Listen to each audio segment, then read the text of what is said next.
आज जो पैसा खर्च कर रहे हैं इस महामृत्युंजय जप को कराने के लिए, द्रविणम श्रमेण, द्रविण माने अधिक, श्रमेण माने परिश्रम, अधिक परिश्रम करेंगे उसकी भरपाई महीने 2 महीने में।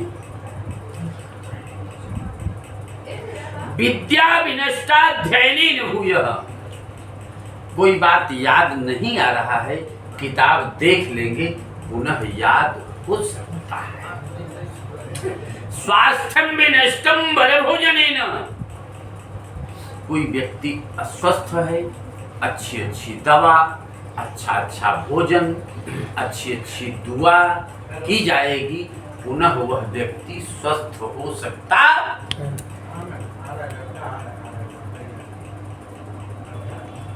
लेकिन नायाति नष्टः समयम कदापि, ये महामृत्युंजय मंत्र की जप का आज 7वां दिन ना। अगर महामृत्युंजय जप के पहले दिन को हम सोचेंगे कि आ जाए तो वह आने वाला, आज 7वां दिन है, 7वां दिन ही आएगा। अब रही बात ये, इसी से जुड़ी बातें, जैसे मैंने आपको यहाँ पर अन्यान्य वस्तुओं को भी भगवान को, माता जी को, पार्वती जी को, शिव जी को समर्पित करने के लिए मैंने कहा, लेकिन आपने सारी वस्तुओं की यथा संभव अपने वित्त के आधार पर आपने भगवान के पास समर्पण करने का विधान भी बनाया ना।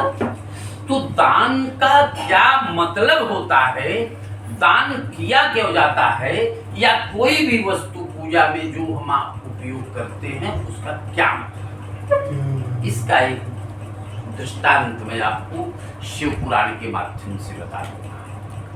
एक लड़का था, बालक था, जो अपनी छोटी अवस्था में दुर्भाग्य के कारण वो गरीब परिवार से था, गरीब परिवार से था।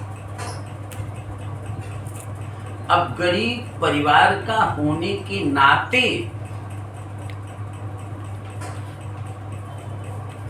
गरीबी में झेल रहा था। और बाल्यावस्था में बच्चे क्या चाहते हैं, दूध चाहते हैं, मां से। दुर्भाग्य से उसके मां के पास इतना दूध नहीं था कि जिससे उस बालक को तृप्त किया जा। तो वो ये सोची कि हम अपने मायके चलते हैं, वहां हो सकता है भगवान की कृपा बन जाए। वहां गई, वहां भी व्यवस्था नहीं बन रही, वहां भी व्यवस्था।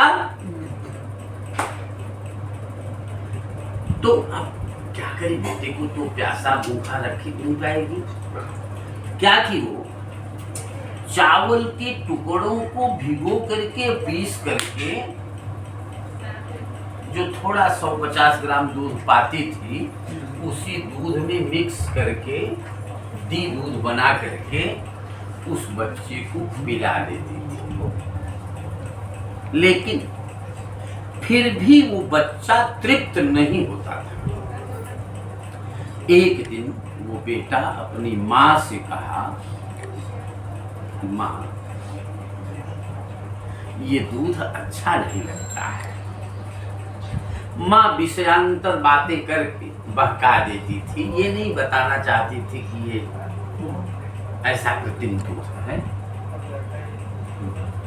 एक दिन बहका दिया, बेटा बहक गया, दूसरे दिन बहका दिया, बेटा बहक गया, तीसरे दिन बेटा जिद कर बैठा कि आज बताओगी नहीं तो हम दूध नहीं पिएंगे।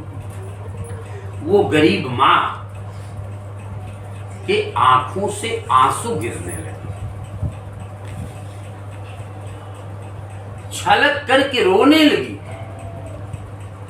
अब बेटा देख करके, अपनी माँ को रोती हुई देख करके अवाक रह गया कि माँ अब दूध तो जाने दो, तुम रो क्यों रही हो ये बताओ मुझे। रोती हुई माँ उसकी बोली, बेटा मैंने पूर्व जन्म में दूध दान नहीं दिया है,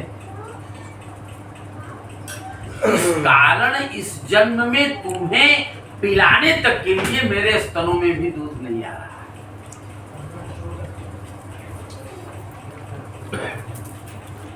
समझ? रोती हुई माँ बोली। माँ की बात सुन करके वो बेटा बोला, बेटे का नाम क्या था? उपमन्यु। बेटे का नाम था उपमन्यु। माँ से कहा कि माँ बताओ दूध देने वाला कौन है? उपमन्यु की माँ के दिमाग से बात आई कि शंकर जी दूध देने वाले। शंकर जी दूध देने वाले। अब वो 5 वर्ष का बालक माँ को प्रणाम करके चल दिया। माँ को प्रणाम करके चल दिया कि शंकर जी से हम दूध लेकर आएंगे। चल दिया। संयोग से रास्ते में जब किसी के जीवन में कल्याण की बात आती है तो किसी महात्मा की मुलाकात हो जाती है। नारद जी रास्ते में मिल गए, नारायण नारायण करते। नारद जी ने पूछा कि बेटा कहाँ जा रहे हो? मैं जा रहा हूँ शंकर जी की साधना करने के लिए। अरे बेटा तुम्हारी अवस्था 5 वर्ष की है, जंगल में जाओगे हिंसक जानवर तुम्हें खा लेंगे, बेटा तुम मत जाओ। कहा नहीं, अगर आप कुछ सहयोग हमारा कर सकते हैं तो कर दीजिए। शंकर जी कैसे मिलेंगे वो रास्ता आप क्लियर कर दीजिए। बालक को बहुत समझाया लेकिन बालक माना नहीं, कहा कि आप हमारा सहयोग कर दीजिए। बालक को नारद ने एक मंत्र दे दिया। क्या? नमः शिवाय। क्या मंत्र दे दिया? इस नमः शिवाय का मंत्र जप करो, शंकर जी निश्चित तुम्हें दर्शन देंगे, निश्चित तुम्हें दर्शन देंगे। अब वो बालक उधर तो माँ की बात को माना, चल दिया। महात्मा मिल गए और महात्मा नारद ने बता दिया नमः शिवाय मंत्र, शंकर जी निश्चित तुम्हें दर्शन देंगे। विश्वास करके चल दिया और आगे बढ़ा उत्तर की दिशा में। पीपल की वृक्ष की छाया में बैठ करके ओम नमः शिवाय जपने लगा। उस बालक के ओम नमः शिवाय जपने से धीरे धीरे उसे ऊर्जा मिलने लगी और उसकी ऊर्जा से देवलोक के सारे लोग भी व्याकुल हो गए, मृत्युलोक के लोग व्याकुल हुए ही। समझ रहे हैं? अब ये व्यवस्था जब हुई तो धीरे धीरे उसने भोजन बंद कर दिया, जल पी करके रहने लगा, फिर सूखे पत्ते खा करके समय बिताया। माने धीरे धीरे एक एक क्रम करके जब सब कुछ छोड़ दिया, केवल हवा पर आया, तब उसकी शरीर से इतनी तेज निकलती थी कि ब्रह्मा विष्णु भी प्रभावित हुए। ब्रह्मा विष्णु दोनों ने शंकर जी से कहा कि आपका भक्त साधना कर रहा है, उसको वरदान दे दीजिए। शंकर जी ने कहा मेरा भक्त तो साधना कर रहा है, दूध दही घी के लिए साधना कर रहा है, तो उसके लिए बिना परीक्षा लिए कोई काम आगे करने वाला।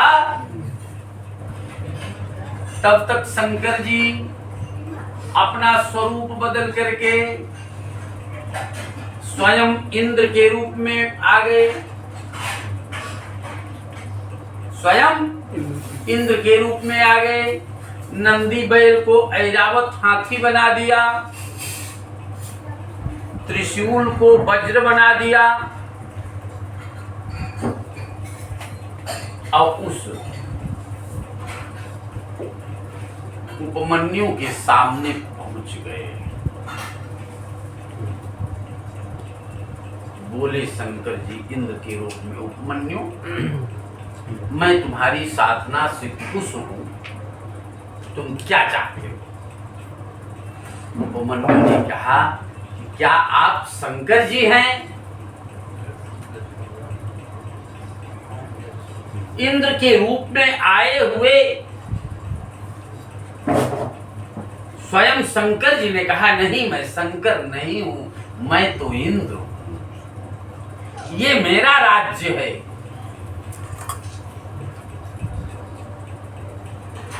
उपमन्यु ने कहा यदि आप शंकर नहीं हैं तो कृपया आप चले जाइए, हम शंकर को खुश करने के लिए साधना करते हैं।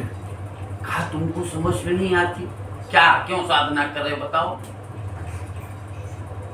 कहा कि मैं दूध दही घी के लिए साधना कर रहा हूं। कहा किसने बताया? कहा मेरी मां ने बताया।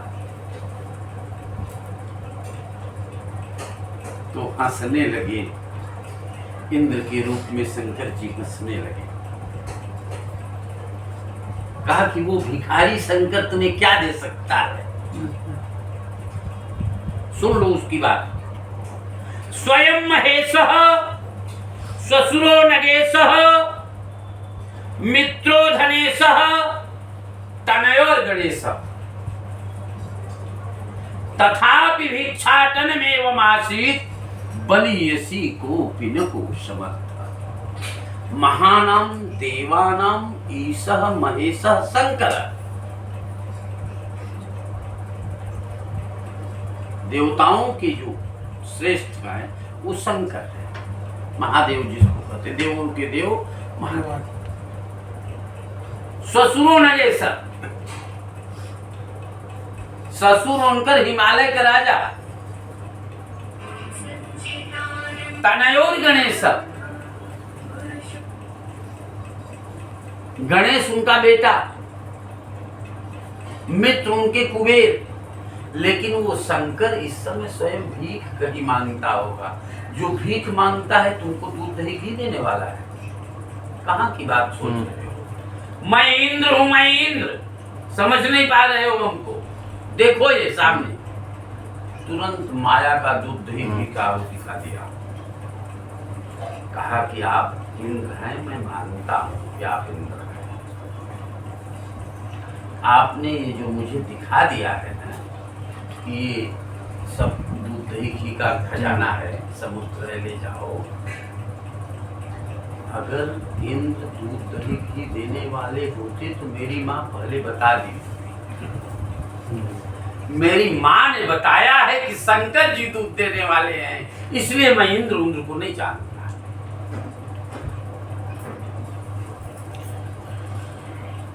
मंत्रे तीर्थे द्विजे देवे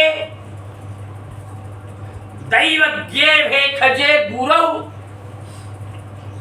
यादृशी भावना यस्य सिद्धिर्भवति तादृशी। मंत्र में, तीर्थ में, देवता में, दैवज्ञ ज्योतिषी, जिस प्रकार से जिसका भाव होता है उसी प्रकार से उसे सिद्धि मिलती। इसीलिए अन्यान्य व्यवस्थाओं में जैसे जो भी सामग्री आप यहाँ दे रहे हो यह व्यर्थ नहीं जाने वाला, समझ रहे? इसमें जो भी वस्तु है सौभाग्य की वस्तुएं हैं, माने कि सोना, चांदी, साबुन, तेल, स्नू, पाउडर, कपड़े, बेडशीट इत्यादि जो भी है सबका कुछ न कुछ रिबेक हमको आपने।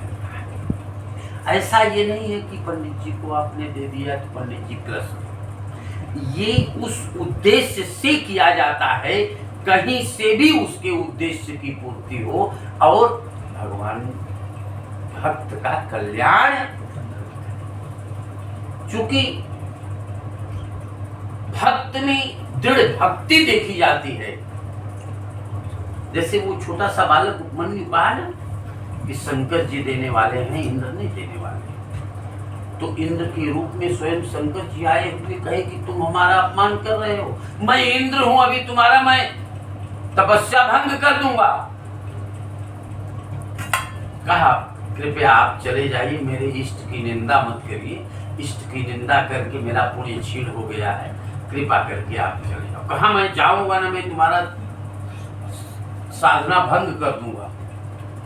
कहा अभी मैं वज्र चला देता हूं तुमको। ऐसे हाथ उठाया, त्रिशूल वज्र बन गया था ना, और चलाना चाहा। नीचे से वो केवल ओम नमः शिवाय मंत्र बोल करके जमीन से नीचे मिट्टी उठा करके जैसे ही फेंका, और वो वज्र और त्रिशूल में जब टंकार हुआ तो बहुत तेज आवाज हुई। उस आवाज के प्रभाव से वो वज्र त्रिशूल बनकर के वापस चला आया। आवाज के प्रभाव से जो इंद्र के रूप में शंकर जी थे वो शंकर जी बन गए। ऐरावत हाथी नंदी बन गया। और शंकर जी ने कहा कि मैं उपमन्यु, मैं तुम्हारे दृढ़ भक्ति की परीक्षा ले रहा था, तुम्हारे दृढ़ भक्ति की परीक्षा ले रहा था। तुम अपनी दृढ़ भक्ति में सफल हो, तुम्हारी कामना निश्चित पूर्ण। इसलिए ओम नमः शिवाय, ओम नमः शिवाय, हर हर भोले नमः शिवाय, ओम नमः शिवाय, ओम नमः शिवाय, हर हर भोले नमः शिवाय। बोलिए मृत्युंजय महादेव महादेव त्राहि मां शरणागत जन्म मृत्यु जरा व्याधि पीडितं कर्म बंधनै शिवः काशी शिवः काशी काशी काशी शिवः शिवः त्राहि मां पार्वतीनाथ सर्व पाप सर्व कष्ट सर्व दुख हरो भव। बोलिए मृत्युंजय